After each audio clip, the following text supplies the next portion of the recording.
January 1945. Somewhere on a frozen road in Belgium, engines idle in the dark. Not tanks, not artillery, trucks. Thousands of them. Their headlights are dimmed to slits, their drivers wrapped in wool and exhaustion. Fuel drums rattle. Crates of ammunition creak with every bump. The road stretches endlessly west, back toward ports the Germans once believed were irrelevant. German officers had planned for steel. They had planned for speed. They had planned for shock. What they had not planned for was this: an army that never stopped moving. An army that replaced losses overnight. An army whose strength did not come from brilliance at the front, but from order, discipline, and relentless supply far behind it. Somewhere beyond the tree line, German armor sits silent, not destroyed, but starving. No fuel, no spare parts, no shells. For the first time in the war, the Wehrmacht is not being beaten by tactics or courage. It is being outrun. And to understand how that happened, we must step back to a time when German generals believed logistics would never decide a war. In the decades before the Second World War, the German army built its identity around movement, speed, initiative, decisive action. The experience of the First World War had left a deep scar. Endless trench warfare, attrition without progress, victory measured in meters rather than breakthroughs. German officers vowed never to fight that kind of war again. Out of that determination came a doctrine later labeled blitzkrieg. It was not a single written theory, but a culture. Fast-moving armored formations would punch through enemy lines. Infantry would follow. Air power would suppress resistance. The enemy's command structure would collapse before it could react. And for a time, it worked. Poland in 1939 fell in weeks. France in 1940 collapsed in just over a month. The Low Countries were overrun with shocking speed. German columns advanced faster than opposing headquarters could even locate them. To observers across Europe, it appeared revolutionary. What mattered less in those victories was what followed behind the front. German logistics were built for short campaigns. Railways carried supplies to forward depots. From there, horse-drawn wagons and limited numbers of trucks moved fuel, ammunition, and food forward. The system was efficient, but only over relatively short distances, and only for limited durations. German planners assumed wars would be decided quickly. If speed broke the enemy, sustainment would never become a problem. That assumption hardened into belief. By 1941, the Wehrmacht stood at the height of its confidence. When Operation Barbarossa began, nearly 3 million German soldiers crossed into the Soviet Union. It was the largest invasion in history. Once again, the opening weeks seemed to confirm German thinking. Entire Soviet armies were encircled. Hundreds of thousands of prisoners were taken. But the distances were unlike anything Germany had faced before. Roads dissolved into mud. Rail gauges differed from German standards. Fuel consumption skyrocketed. Vehicles broke down faster than they could be repaired. Horses died in the tens of thousands. Supply columns stretched thinner with every kilometer east. German generals noted the strain, but they did not redefine the problem. They saw logistics as a difficulty to be endured, not a decisive factor to be mastered. When winter arrived, the illusion shattered. German formations stalled, not because they were defeated in battle, but because they could no longer be supplied. Ammunition ran low, food froze in transport, fuel shortages immobilized armor. The Red Army, backed by deeper reserves and shorter supply lines, recovered. Still, even after Barbarossa failed to deliver victory, the lesson was only partially learned. Germany remained an industrial power, but it was not structured for prolonged global war. Its economy was fragmented across competing agencies. Production priorities shifted constantly. The armed forces often fought one another for resources. Strategic coordination between industry and the front remained weak. Meanwhile, the Wehrmacht continued to rely on captured equipment and improvised supply solutions. Trucks came from dozens of manufacturers. Spare parts were inconsistent. Maintenance became a nightmare as the war dragged on. German generals believed experience compensated for material limitations. They trusted operational skill to overcome shortages, and they believed their enemies lacked the discipline to fight sustained campaigns. Across the Atlantic, those assumptions were quietly becoming obsolete. Before the United States entered the war, its military was small by European standards, but its industrial base was unmatched. American factories were not just numerous, they were standardized. They produced interchangeable parts, uniform vehicles, and predictable output at enormous scale. At first, Germany dismissed this potential. American soldiers were viewed as inexperienced, their commanders untested, their society seen as too comfortable for prolonged war. What German intelligence failed to measure was not American courage, but American organization. Because while Germany focused on winning battles quickly, the United States was preparing to fight forever, if necessary. And that preparation would soon transform logistics from a supporting function into a weapon in its own right. A shift that would only become visible once America moved from preparation to mobilization. The attack on Pearl Harbor in December 1941 forced the United States into a war it had been preparing for quietly but deliberately. What followed was not just mobilization, but transformation. American leaders understood that victory would not depend on a single campaign or a single front. It would depend on endurance, the ability to move men and material across oceans, sustain them indefinitely, and replace losses faster than any enemy could inflict them. Within weeks, factories were retooled at unprecedented speed. Automobile plants shifted to producing tanks and trucks. Shipyards expanded around the clock. New ports were constructed. Old rail networks were modernized. Production schedules were standardized and synchronized with military planning. This was not improvisation. It was systemization. The U.S. Army Service Forces, created in 1942, centralized logistics under one command. Procurement, transportation, construction, and supply were coordinated on a scale never attempted before. Every rifle, ration, boot, and vehicle was accounted for long before a soldier ever saw combat. Perhaps most importantly, American logistics were designed to operate globally.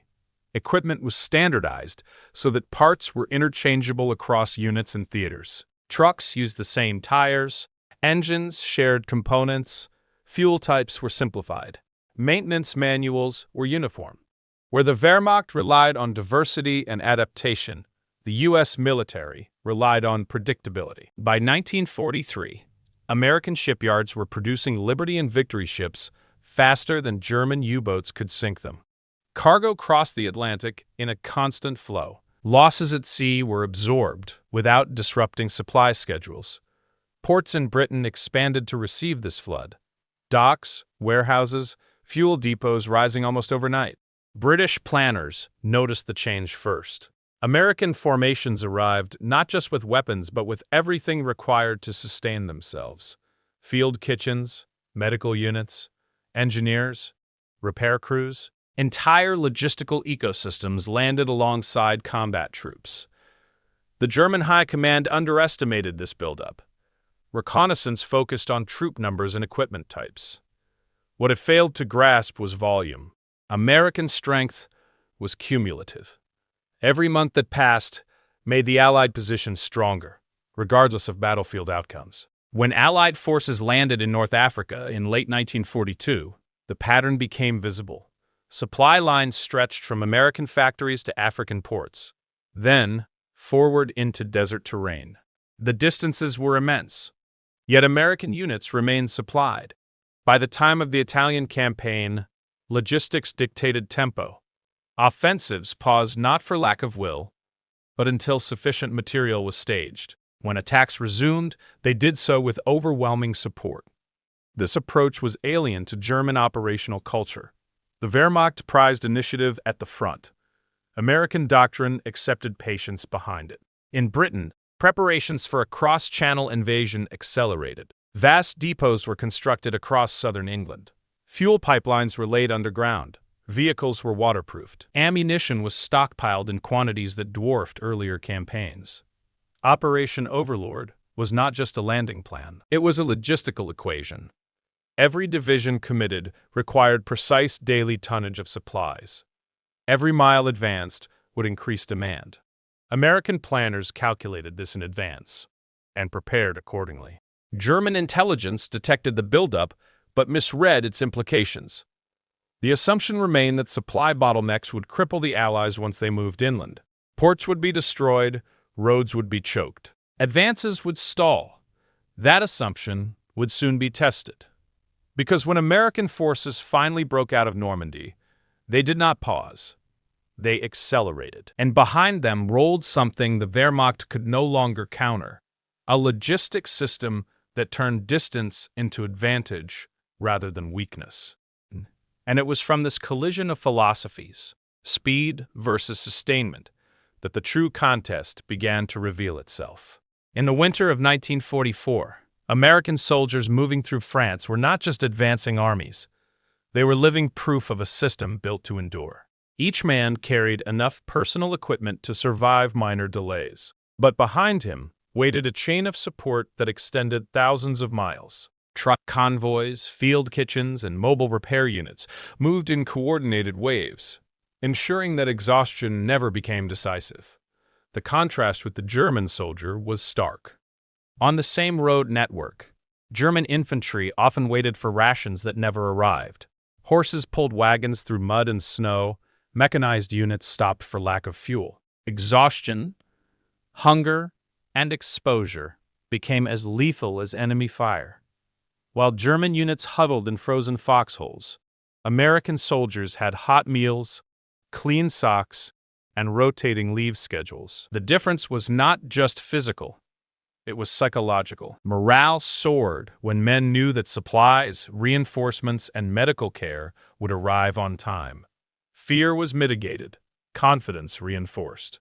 The human factor in logistics was invisible to most battlefield observers. Commanders on both sides focused on tanks destroyed or artillery fired. But for the individual soldier, the delivery of food, ammunition, and fuel determined whether he could fight, survive, and continue to advance. In many ways, the war was not lost or won in the sky or on the battlefield, but in the kitchens, depots, and workshops that followed the American forces like a silent shadow. While German generals counted tanks and divisions, the Americans had begun measuring power in trucks, ships, and pipelines. The Red Ball Express, a supply artery that stretched hundreds of miles from Normandy ports into the heart of France, became a lifeline. Thousands of trucks ran day and night, ferrying fuel, ammunition, and food to frontline units. Each truck represented more than steel. It represented mobility itself, a tangible weapon that could decide battles without firing a shot.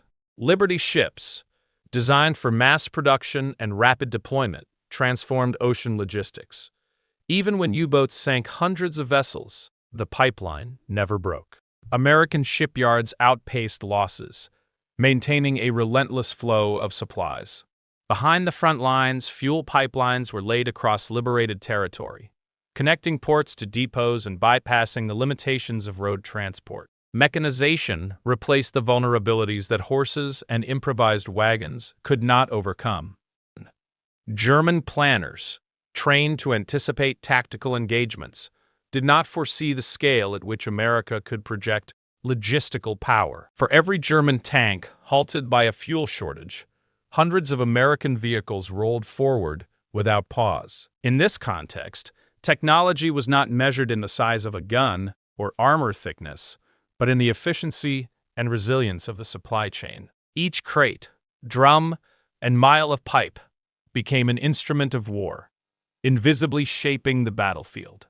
Tactics on the battlefield are traditionally judged by maneuver, firepower, and speed. But in 1944-45, logistics became the invisible force dictating operational tempo. The Allies could sustain multi-divisional offensives because each unit, from infantry to armor, was continuously supplied. Breakouts were supported by predictable streams of fuel, ammunition, and reinforcements. American generals could plan attacks with confidence, knowing that logistical failure was unlikely. For the Germans, the situation was reversed. Blitzkrieg had succeeded when speed allowed for rapid seizure of objectives before supply lines became critical. But by late 1944, German spearheads routinely stalled. Fuel shortages immobilized tanks. Ammunition stockpiles ran dry. Units that should have exploited breakthroughs were forced to entrench, not because of enemy resistance, but because the logistical backbone had collapsed. Tactical brilliance could not overcome strategic scarcity. The battlefield became a mirror of the supply chain. Wherever American trucks rolled, soldiers advanced. Wherever German depots failed, progress halted. Logistical superiority effectively dictated the front-line line, turning maneuver into a reflection of supply, rather than traditional combat. Battles were no longer won solely by tactics or courage. They were won by those who could sustain operations day after day, mile after mile, across the vast European theater. Allied success in logistics was not just industrial, it was commanded with precision. General Dwight D. Eisenhower, Supreme Commander of the Allied Expeditionary Force, understood that supply was as critical as strategy. He coordinated not only armies, but also engineers, quartermasters, and transport planners across multiple nations. Every convoy, port expansion, and pipeline was planned weeks in advance. Contingencies were mapped meticulously, ensuring operations could continue despite enemy interference. German leadership, by contrast, remained focused on operational brilliance at the front. Commanders like von Rundstedt or Model emphasized troop movements and tactical improvisation, assuming supply would catch up. When shortages appeared, orders became desperate improvisations. Critical decisions, like attempting counteroffensives in the Ardennes, were executed with insufficient fuel and ammunition, turning what could have been bold maneuvers into disasters. Eisenhower's philosophy emphasized that logistical predictability created strategic flexibility. The American High Command did not rely on heroism at the front. It relied on certainty in the rear. This difference in leadership mindset shaped every engagement. German generals could not outmaneuver the Americans when their own forces were immobilized by supply failures. The contrast was not in courage or skill. It was in the foresight to make logistics a core command principle. From the German side, intelligence repeatedly underestimated the Allied logistical machine. Reconnaissance reports focused on divisions, tanks, and artillery pieces, rarely assessing the supporting network that sustained them. Analysts assumed that the sheer size of American forces would be offset by operational inexperience and European supply challenges. The reality was starkly different. Every American soldier arriving in Europe was backed by a meticulously prepared network. German spies noted the flood of trucks, ships, and depots, but failed to grasp that this was not a temporary advantage. It was a system designed to accelerate over time. They expected bottlenecks that never appeared. Every failed prediction reinforced a dangerous complacency, that the Wehrmacht could outfight the Americans if only they matched them on the front line. By the time of the Normandy breakout, German intelligence faced undeniable proof of failure. Fuel, ammunition, and reinforcements were arriving faster than the Wehrmacht could interdict.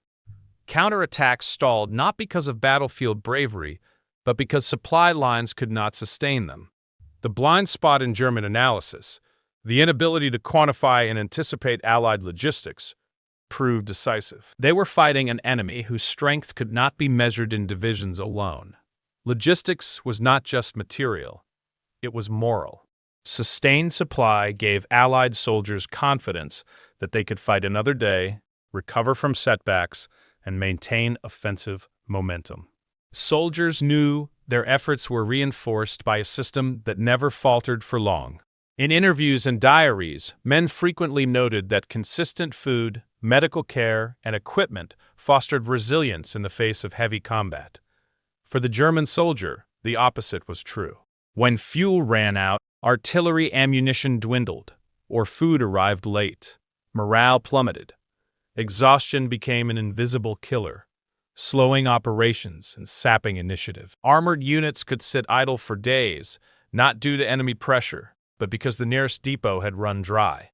In the Ardennes, entire formations froze in place, immobilized by logistical shortages. Fear and frustration compounded physical suffering, creating a battlefield where even small tactical mistakes were amplified by systemic weakness. The moral dimension of logistics illustrates why material superiority alone was not enough for victory.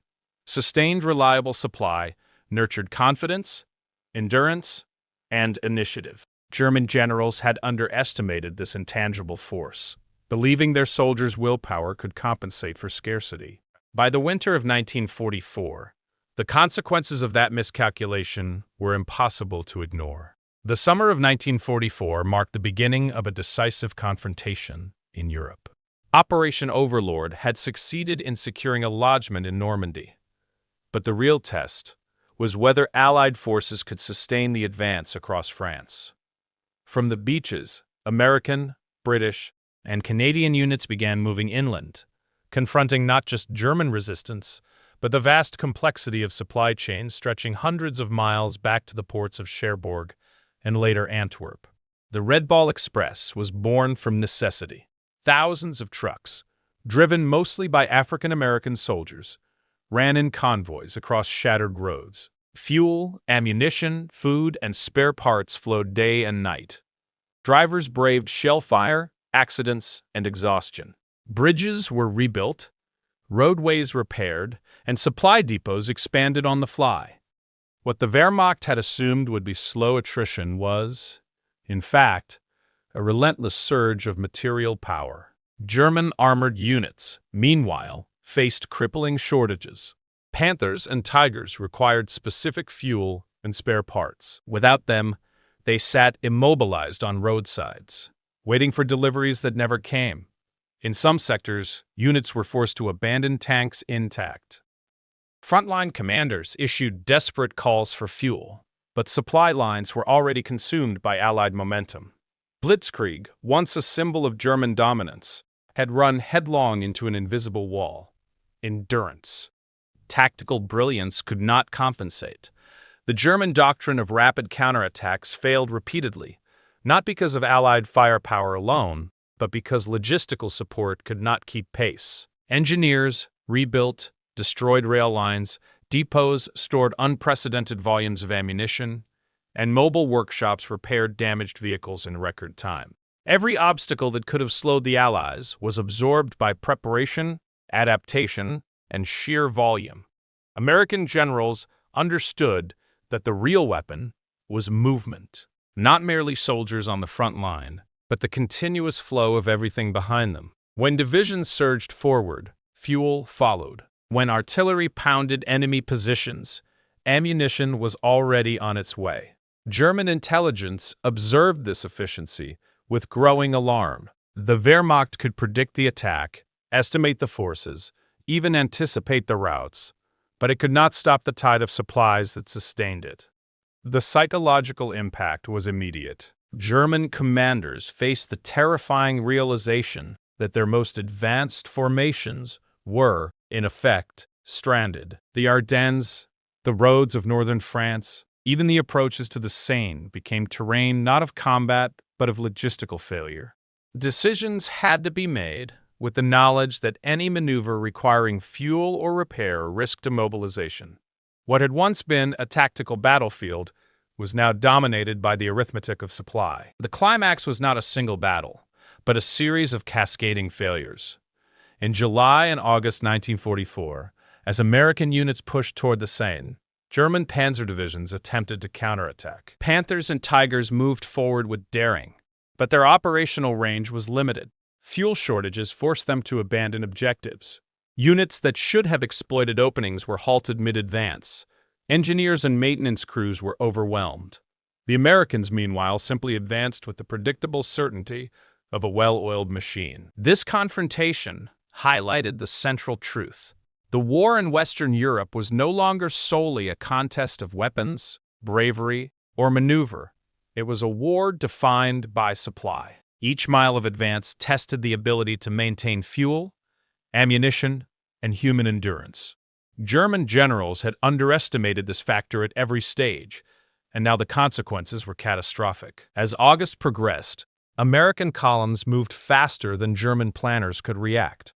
Every immobilized tank and stalled truck magnified the gap between expectation and reality. The Red Ball Express, port expansions, and mobile maintenance units created a rhythm of relentless movement. Germany's finest units were trapped not by bullets, but by barrels of fuel that never arrived. By the time the Allies reached the Seine and began to push toward Paris, it was clear logistics had outrun the Wehrmacht, reshaping the battlefield in real time. The next phase of this confrontation would test the very limits of German resistance and reveal how fully the American logistical machine could dictate the pace of war. By September 1944, the implications of Allied logistics were impossible to ignore. After the liberation of Paris, American units pressed northeast toward Belgium and the German border. Roads were clogged with trucks, jeeps, and tanks, but the flow never stopped. Fuel, ammunition, and reinforcements arrived faster than German intelligence could calculate. The Americans had created a momentum that could not be countered with conventional force. Operation Market Garden, launched in mid-September, highlighted both the reach and limits of logistics. Airborne units captured bridges deep behind enemy lines, but the follow-on ground forces required enormous amounts of fuel and supplies to maintain the advance. German forces, aware of the plan, attempted to exploit weak points. Yet even as pockets of paratroopers became isolated, the American supply system worked tirelessly to mitigate losses, delivering what could be delivered and preparing reserves for what could not. Market Garden would ultimately fail tactically, but it underscored the scale and resilience of the American logistical network, a network that operated on a continental scale, coordinating land, sea, and air transport simultaneously. Meanwhile, German units faced the stark reality of attrition compounded by shortages. In the Ardennes, preparations for the counteroffensive, what would become the Battle of the Bulge, were hampered by inadequate fuel and spare parts. Panzer divisions moved into position, but their operational range was limited. Tanks were often forced to wait for fuel trucks that could not traverse the congested roads. Ammunition stockpiles were inconsistent, and repair units struggled to maintain older, overused vehicles. German generals calculated risk under conditions dictated not by enemy fire, but by logistical scarcity. When the Ardennes offensive began in December 1944, initial German advances shocked the Allies. Yet even as armored formations penetrated deep into Allied lines, their success was measured in hours, not days. Fuel shortages slowed progress. Artillery units lacked sufficient shells. Vehicles abandoned by exhausted crews littered the roads. American logistical resilience turned what could have been a sustained breakthrough into a temporary crisis. Reinforcements, fuel, and medical support arrived at rates the Germans could not match, halting the offensive's momentum. The contrast between the two sides was stark. American units could fight and advance continuously, knowing that supplies would arrive regardless of obstacles. German units, brilliant in tactics and courage, were rendered static by the absence of material support. The battlefield became a mirror of logistical effectiveness, movement where supply existed, stagnation where it did not. By the close of 1944, it was evident that Germany's operational mobility had been permanently constrained by shortages, while the Allies' mobility was amplified by a system designed to endure and adapt. This turning point was not defined by a single engagement, but by the cumulative effect of continuous supply. Roads, trucks, pipelines, and depots had become weapons of war. The Germans had planned for blitz, shock, and rapid victories, but they had failed to anticipate a methodical, relentless, and infinitely patient logistical machine. What had been a theoretical advantage, industrial power, production capacity, and global reach, now manifested on the battlefield in real time.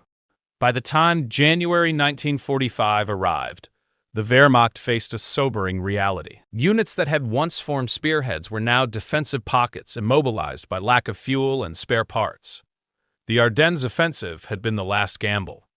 Beyond it, Germany's ability to maneuver, supply, and sustain large-scale offensives was effectively over.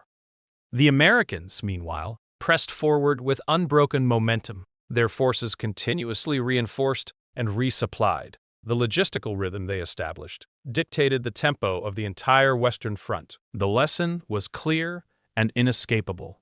In modern war, the battle does not end at the front lines. It begins in factories, depots, and ports. The side that can sustain operations, replace losses, and maintain movement over time wields a power as decisive as any tank or artillery battery. The Wehrmacht had been outrun, not in speed alone, but in endurance, scale, and systematic precision. And from this point, the aftermath of the collapse of German logistics would become visible, reshaping the final months of the European war and leaving an indelible mark on military history. By early 1945, the consequences of the Allied logistical superiority were unmistakable. German forces were no longer able to execute rapid maneuvers or sustain offensive operations. Panzer divisions, once symbols of blitzkrieg dominance, were stranded in the mud and snow of Belgium and northern France, immobilized by fuel shortages. Ammunition ran low in the artillery units, and repairs for tanks and trucks lagged behind the pace of losses. In many sectors, German soldiers were forced into static defensive positions, not because they were outgunned, but because they were undersupplied. The human cost of these shortages was severe. German troops faced exposure to winter elements, dwindling rations, and the psychological toll of immobilization. Accounts from frontline units described frustration as vehicles and guns were abandoned along roadsides. Soldiers witnessed comrades suffer and die, not in combat, but due to logistical failures. The inability to maintain operational mobility eroded morale at every level. For the first time in the war, German generals recognized that their decisions could not overcome the grinding effect of inadequate supply. Meanwhile, the Americans and their allies advanced with unprecedented efficiency. Red Ball Express convoys continued to move without interruption. Mobile repair units restored vehicles within hours, often allowing tanks damaged in battle to return to the front line the same day. Field hospitals, fuel depots, and ammunition dumps kept pace with every advance. Even when roads were congested or targeted by German attacks, alternate routes and contingencies ensured continuity. The logistical system had become a weapon that operated independently of weather, terrain, or enemy action. Statistical evidence underscores the scale of the advantage. By late 1944, the Allies were landing more supplies in France each month than Germany could deploy on the eastern or western fronts. Over 12,000 trucks ran daily along the Red Ball Express alone, moving thousands of tons of fuel and ammunition. Liberty and Victory ships maintained an almost uninterrupted flow of cargo across the Atlantic, offsetting losses from U-boat attacks. In contrast, Germany struggled to maintain even basic fuel distribution for its frontline units. The strategic implications were immediate. Offensive operations, which had once relied on German initiative and surprise, now faltered. The Ardennes offensive, Germany's last gamble to turn the tide, collapsed under its own logistical limitations. Panzer divisions ran out of fuel just miles from their objectives. Infantry units, lacking food and ammunition, could not hold captured ground. American and British forces, by contrast, could continue pressing forward without pause. The battlefield had shifted. The decisive factor was no longer firepower alone, but the ability to sustain it continuously. Beyond immediate combat, the psychological effect on German command was profound. Generals who had relied on tactical skill and operational daring now faced the harsh reality that their forces were increasingly prisoners of supply. Even brilliant maneuvers could be undone by empty fuel tanks or unserviceable artillery. Reports from the front began emphasizing shortages and attrition over tactical considerations. Strategic planning became reactive rather than proactive, constrained by what could actually be delivered to the front line. The collapse of German operational mobility also influenced Allied planning. With the knowledge that the enemy could no longer mount sustained counteroffensives, American commanders could exploit gaps, rotate units, and maintain continuous pressure.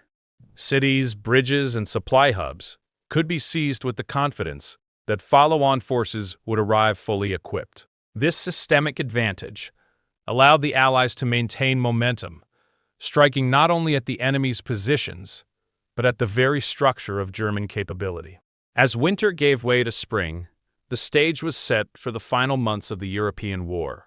Germany's ability to resist was no longer determined solely by its armies, but by the absence of the logistical resources required to wield them effectively. Meanwhile, the Allies demonstrated that victory could be orchestrated not just with strategy or courage, but with meticulous planning, industrial power, and unbroken supply.